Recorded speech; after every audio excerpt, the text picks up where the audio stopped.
Hello les copines, j'espère que vous allez toutes très bien. Aujourd'hui on se retrouve dans ce tout premier épisode de podcast filmé et enregistré. Voilà, j'espère que là pour le coup on m'entend bien, on me voit bien. Sachez que ça fait, sans rigoler je pense, 6 fois que je recommence cette vidéo parce que soit j'oublie de lancer la caméra mais j'ai l'audio, soit j'ai l'audio et je lance pas la caméra. Comment vous dire que c'est un peu catastrophique. Mais bon, soit il faut que je m'habitue, je vais m'habituer et ça va le faire. J'espère en tout cas que ça vous plaira pour ceux qui me voient. Je vous fais des coucous. Voilà. Aujourd'hui, je voulais vous parler de qu'est-ce que c'est et les clés, en fait, vous partager les clés pour avoir une spiritualité ou une pratique saine, décomplexée et sur du long terme. Parce qu'on en voit, vous le savez bien, des vertes et des pas mûres, que ce soit dans le dev perso, dans la spiritualité, dans l'ésotérisme, on en voit de toutes les couleurs. Je vous reviens avec ce sujet-là parce que j'en avais fait un TikTok il y a quelques temps où je vous partageais un petit peu comment pratiquer de manière saine et durable et ça a suscité quelques réactions et du coup je me suis dit que ce serait une bonne idée de podcast un petit peu plus long pour vous partager un petit peu mes clés, mes pistes de réflexion, sachant que ça fait quand même un petit moment que je suis sur les plateformes de communication, voilà, que ce soit TikTok, Insta, etc. Ça fait quand même un bout de temps que je suis là, 1 an sur le podcast, 4 ans je pense sur TikTok et quelques mois je suis plus active sur Insta. Mais donc je peux vous dire que j'en ai vu des vertes et des pas mûres sur les réseaux sociaux, je m'en suis pris également plein la figure. Et j'ai entendu des témoignages, énormément de témoignages de pratiquants et pratiquantes, que ce soit du domaine ésotérisme ou spirituel, qui me disent en fait qu'ils ont eux arrêté de pratiquer ou de montrer leur pratique parce qu'en fait ils se prenaient des vagues de haine parce que c'était jamais bien. Pour certains ça ne leur a plus donné l'envie de pratiquer et ça a pu totalement couper en fait leur lien spirituel, etc., etc. Donc je voulais vous parler de ça aujourd'hui pour éviter un petit peu que vous tombiez là-dedans et je trouve que pour une première vidéo en 2025 c'est un bon point parce que ça va vous permettre de faire le point en fait et de vous poser, de vous dire ok, comment est-ce que je fais pour avoir ma propre pratique, que ce soit spirituel, ésotérisme, comme vous voulez, à moi-même. Voilà. Comme je vous l'ai dit, ça fait à peu près 4 ans que je suis sur les réseaux sociaux. Il faut savoir que moi, mon compte TikTok, c'était mon petit journal de bord. Donc vous pouvez voir mon évolution, que ce soit dans le domaine ésotérique ou spirituel, sur mes TikTok. C'est-à-dire que dès que j'avais une info, je la partageais. Comme ici, en fait, c'est un petit journal de bord où je vous partage mes avis, mes petites opinions et tout et tout. Et des fois, ça change, des fois, ça évolue. Il faut savoir que quand j'ai commencé dans le domaine ESO, je connaissais certaines choses, mais voilà, j'étais là pour partager, pour commencer à apprendre avec d'autres personnes, donc il y a des choses que je ne savais pas et je m'en suis évidemment prise plein à la figure, vous vous en doutez. Donc je me suis pris des sauces parce qu'il y a des trucs que je faisais mal et tout, que je disais pas, enfin bref, la folle aventure des réseaux sociaux, mais n'empêche que ça m'a permis à du coup construire les clés que je vais vous partager pour tenir ma propre pratique. Au niveau de la pratique ésotérique, comme je vous l'ai dit, j'en ai pris plein la figure sur les réseaux sociaux. Il y a même des sujets que j'évite d'aborder sur les contenus plus courts parce que je sais que je vais en prendre plein la figure.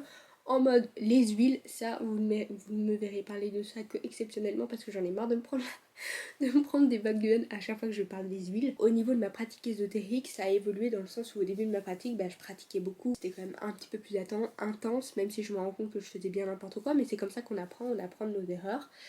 Et ensuite, pour le moment, ça s'estompe. C'est pas que ça s'estompe, mais voilà, c'est fluctuant en fait. Je ne fais pas des rituels parce qu'il faut.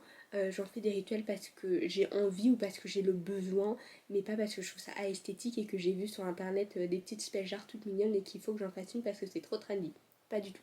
Ça m'est passé durant 6 mois et puis après je suis passée à autre chose parce que déjà ça coûte de l'argent, ça prend du temps et de l'énergie. Mais bon, ça c'est pas le sujet. Au niveau de mes pratiques spirituelles, ça a quand même beaucoup évolué. Je me remets énormément en question sur mes pratiques et sur mes croyances spirituelles, que ce soit même au niveau d'Aphrodite ou d'autres croyances. Voilà, parce que vous savez que je ne suis pas helléniste, je ne suis pas chrétienne, je suis éclectique. C'est-à-dire que je crois que tous les dieux existent, que toutes les croyances existent et je pratique avec certaines croyances en respectant les pratiques.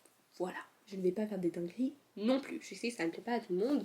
Spécifiquement les chrétiens, si vous passez par là, je vous fais des bisous parce que oui, on peut pratiquer avec d'autres personnes si on ne se considère pas comme chrétien. Ça, je tiens à le dire quand même. Si on ne se considère pas comme chrétien ou comme faisant partie d'une religion spécifique, vous pouvez vous dire éclectique. Voilà, ça c'est dit, j'ai posé le sujet. Ma pratique a évolué et je m'en suis également prise plein la figure au niveau de mes pratiques spirituelles, même si ça a été quand même un peu moins parce que j'en parle pas beaucoup. Il faut savoir que comment j'ai fait pour commencer à avoir une pratique spirituelle saine. Déjà c'est un cheminement que que je pratique, voilà, avec Aphrodite. C'est un petit peu notre DA de cette année, continuer à avoir une pratique décomplexée et beaucoup plus saine. Et comment ça se passe? Tout simplement, premièrement, en coupant vos réseaux sociaux. Oui, c'est moi Manon, créatrice de contenu, qui vous dit ça. Coupez vos réseaux sociaux, ne regardez pas ce que font les autres. Pourquoi? Tout simplement parce que vous n'allez pas avoir la même pratique qu'une autre personne. Je vous l'ai déjà dit 150 fois, je pratique avec Aphrodite. Peut-être que vous, votre pratique avec Aphrodite sera complètement différente. Pourquoi? Parce qu'on n'a pas les mêmes problématiques, parce qu'on ne travaille peut-être pas avec les mêmes épithètes d'Aphrodite, on ne perçoit pas Aphrodite de la même manière, parce que vous ferez des offrandes différentes, parce que vous ressentirez un lien différent. En fait, la manière dont on ressent et dont on travaille avec une divinité est très personnelle et dépend de chaque personne. C'est pour ça qu'en y réfléchissant, ça n'a aucun sens de baser toute sa pratique sur la pratique d'une autre personne. Comme je vous dis, moi pour le moment, ma pratique, j'ai partagé quelques contenus sur Aphrodite Epitymbia, donc l'Aphrodite sombre, mais en fait, peut-être que ça ne résonnera pas avec vous parce que vous ne faites pas face à cette problématique. Idem si je travaille, moi je sais que je travaille beaucoup avec, enfin je chemine beaucoup avec Orania, mais pas forcément Pandemos, ou en tout cas qu'à certains moments. Donc ça ne sert à rien de vous baser sur ma pratique. On m'a aussi dit, mais comment on fait pour savoir si ce qu'on fait c'est bien si on ne regarde pas chez les autres? Mais simplement si ça résonne avec vous, si ça résonne avec vos valeurs, pardon, si c'est ce que vous avez envie de faire, vous êtes dans le droit chemin. Tout simplement, en général, quand on regarde sur les réseaux sociaux, et c'est une erreur que j'ai faite, on a tendance à se dire oh waouh, trop bien, celle-là elle utilise un voile dans sa pratique, ou elle a fait un super hôtel avec plein de trucs, je veux la même chose et tout et tout et tout. Sachez que j'ai fait l'erreur du siècle de vouloir m'acheter un voile parce que j'ai vu un voile païen, parce que j'ai vu ça sur les réseaux sociaux. Ah, j'ai senti que ce n'était pas en accord avec ce que je voulais et ce que Aphrodite voulait également, donc ça s'est reconverti en app. Voilà. Comment vous dire que j'ai suivi de passer à autre chose. Mais le fait de se comparer ou comparer sa pratique avec autrui, c'est complètement débile. Voilà, je me le dis à moi-même aussi, hein, le problème n'est pas pour vous, mais oui, c'est complètement débile parce que comme je vous dis, chacun a des valeurs différentes, donc chacun va pratiquer différemment, chacun va avoir des pratiques et des cultes différents. Comme je vous dis, moi je suis éclectique. Donc si vous voyez sur mon contenu que je travaille avec Aphrodite, que je fais une offrande à Hécat, que je vais faire une offrande à Marie et que vous allez me voir dans des églises, pas de panique, hein, c'est ok.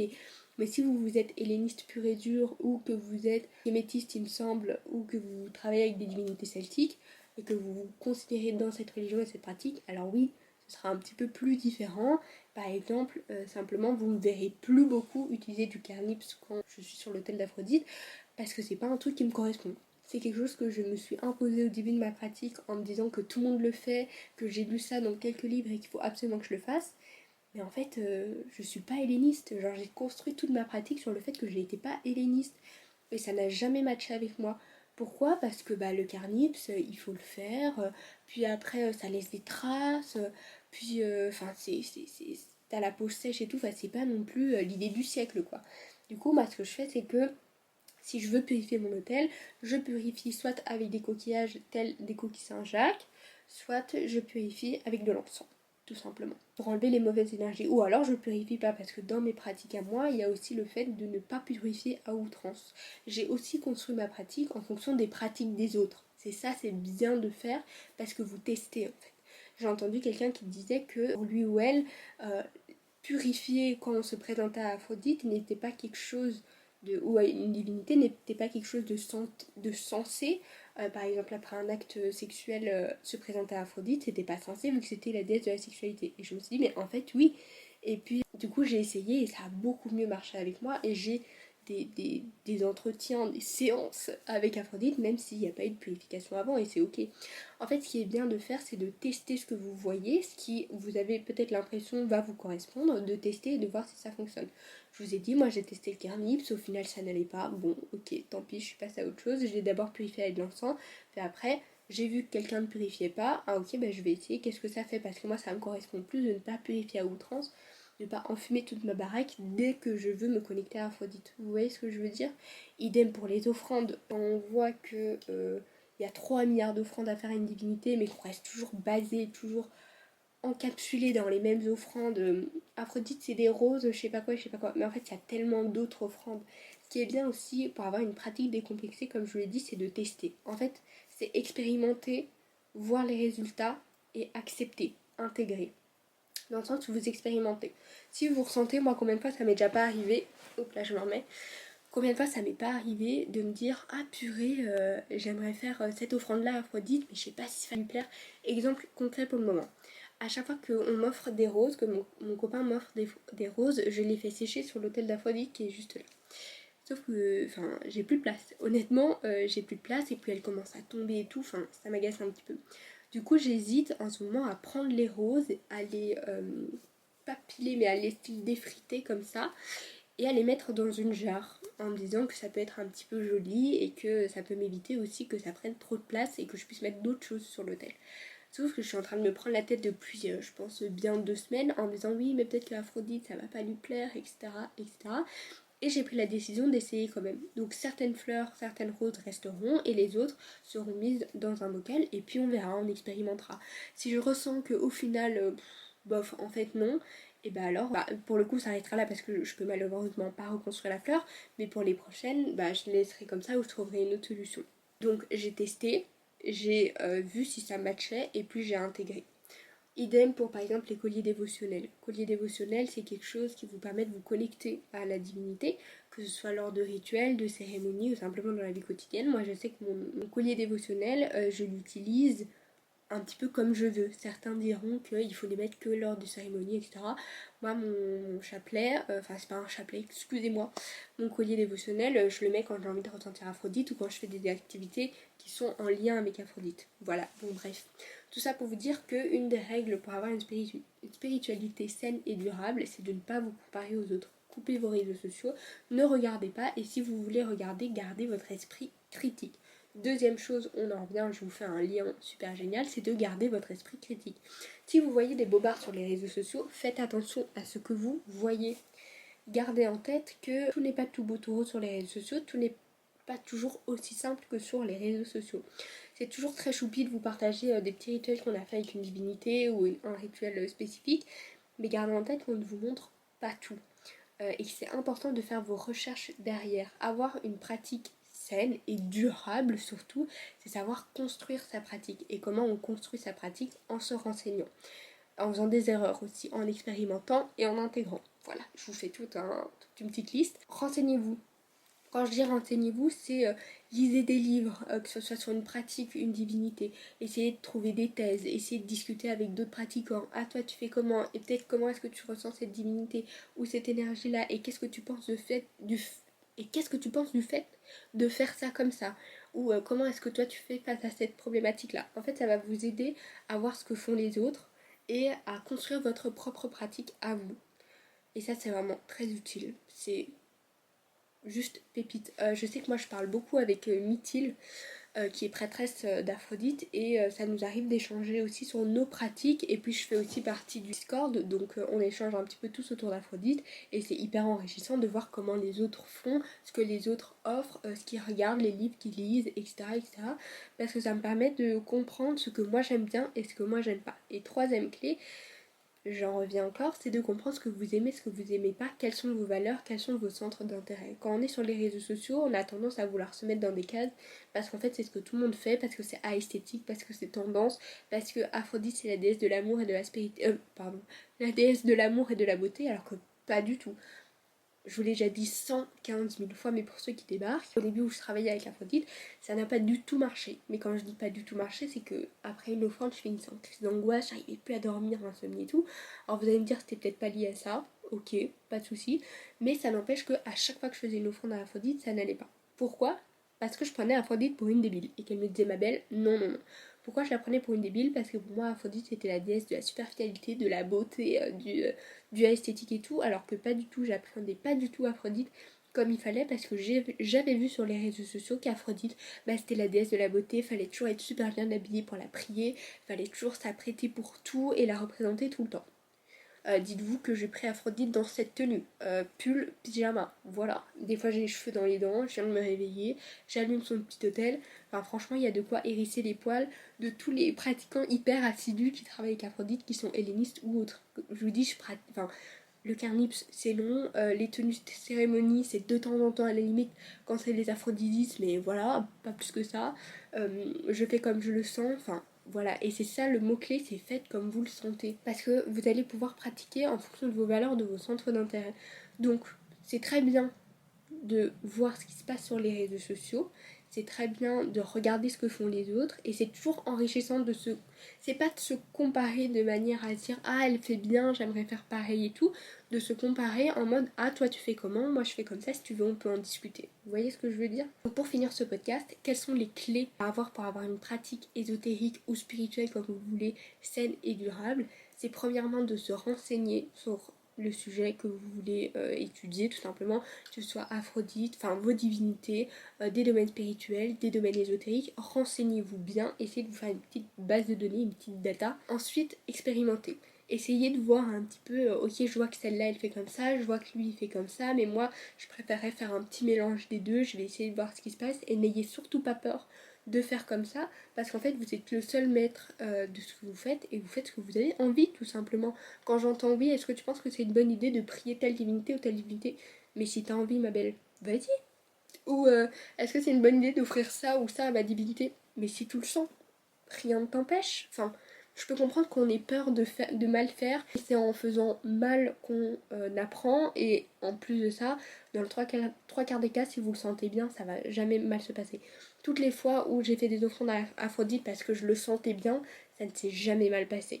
Les seuls moments où ça s'est mal passé, c'est quand je faisais une offrande parce que je me sentais limite un peu obligée ou parce qu'il fallait, parce que j'avais vu que. Donc, je peux vous assurer qu'il vous arrivera rien de grave si vous faites des choses qui sont en rapport avec vos valeurs, vos ressentis, et que pour vous ça vous fait plaisir. Aussi j'ai vu une dinguerie ce matin, quelqu'un qui disait moi ça me viendrait jamais à l'idée de prier une divinité si je suis malade. Mais en fait si ça vous fait du bien, c'est quoi le problème? Enfin je sais pas, après je vois ça aussi avec mon point de vue éclectique, mais moi ça combien de fois ça m'est déjà pas arrivé de prier Aphrodite, j'étais en pleine crève, là j'étais malade, j'avais mon nez qui coulait, enfin on s'en fiche.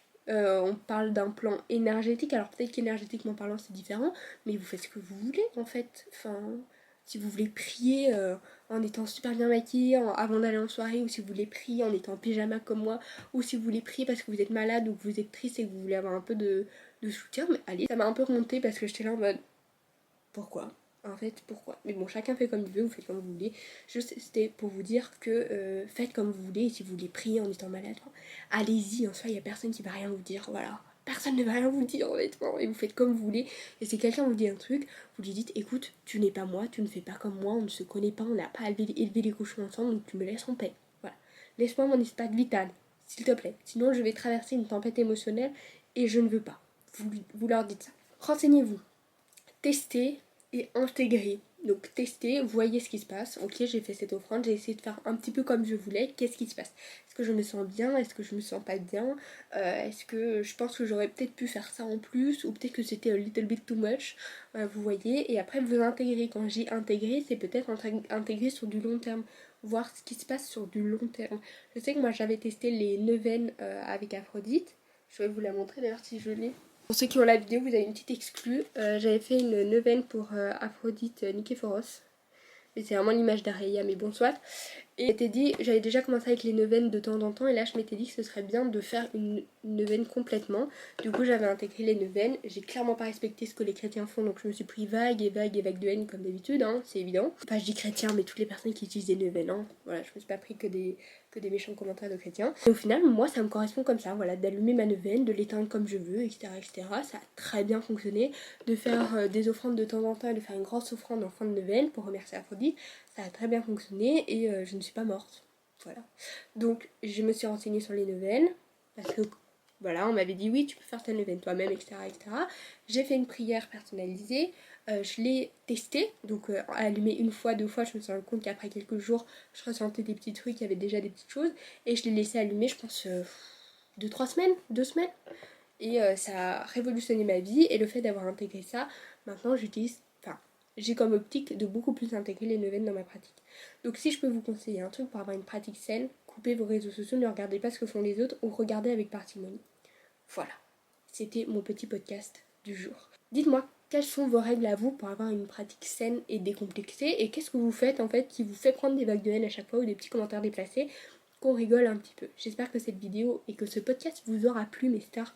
Dites-moi si ça vous a plu, j'espère que j'aurai su faire un petit peu fun la petite vidéo et le petit podcast. Je vous aurai appris certaines petites choses et j'espère que vous mettrez en place ce que je vous ai partagé. Parce que je trouve qu'en 2025 il est grand temps de s'en carrer la vie, de s'en carrer le 4 quarts de la vie des gens et de pratiquer comme nous on a envie de pratiquer. C'est pas grave si on se prend des vagues de haine parce que tout le monde est différent, tout le monde fait différemment et aussi, principalement, première chose, on n'accepte pas le harcèlement. Donc si vous vous faites harceler parce que vous avez fait un truc, vous allez communiquer avec d'autres personnes qui ont le pouvoir de stopper ça. On est d'accord avec ça. Bref. Du coup, ne culpabilisez pas parce que vous ne vous sentez pas légitime. Vous êtes légitime parce qu'on a tous une pratique différente. Vous êtes légitime de pratiquer avec votre pratique que vous avez construit comme vous le voulez et comme vous le souhaitez. Voilà. Sur ce, je vous laisse en paix mes stars. Comme d'habitude, n'hésitez pas à partager, à commenter, à liker la vidéo et une jolie note sur Spotify par pitié. Sur ce, je vous fais plein de gros bisous et je vous dis à la semaine prochaine. Bisous mes stars.